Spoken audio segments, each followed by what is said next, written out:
Emergency fund.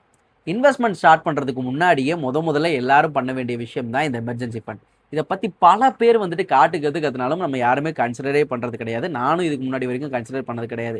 Unless or until நம்ம எல்லாருமே ஒரு எமர்ஜென்சி சுச்சுவேஷனை ஃபேஸ் பண்ணுற வரைக்குமே. ஃபார் எக்ஸாம்பிள் வந்துட்டு ஒரு டக்குன்னு ஒரு மெடிக்கல் எமர்ஜென்சி வருது, ஆர்எல்ஸ் வந்துட்டு ஒரு டாக்ஸிக்கான ஒரு பிளேஸில் இருக்கீங்க, அப்பா வேலையை விட்டு எப்படியாவது போயிடணும்டா அப்படின்னு ஃபீல் ஆகுது. ஆனாலும் வேலையை விட மாட்டோம். என்னதான் நம்ம ஸ்கில் மேலே நமக்கு ரொம்ப அதிகமான நம்பிக்கை இருந்தாலும் ஒருவேளை 2-3 மாதம் வேலை கிடைக்காம போயிடுச்சுன்னா என்ன பண்ணுறது அப்படிங்கிற பயம் நமக்கு இருக்கும். ஏன்னா அந்த மாதத்துக்கான செலவு எல்லாத்தையும் ஹேண்டில் பண்ணும். ஆனால் இதே சமயத்தில் ஒரு 2-3 மந்த்ஸ்க்கான எமர்ஜென்சி ஃபண்டு நம்ம கையில் இருந்துச்சுன்னு வச்சுக்கோங்க, காசு தர தைரியமே தனி. வேலையை விட்டுட்டு நம்ம ஆறதை பார்த்துருப்போம். இந்த எமர்ஜென்சி ஃபண்டு வந்து பார்த்தீங்கன்னா ஒரு 3லேருந்து 6 மாதத்துக்கான அமௌண்ட்டை நம்ம வந்துட்டு எடுத்து வச்சுக்கிறது ரொம்ப நல்லது.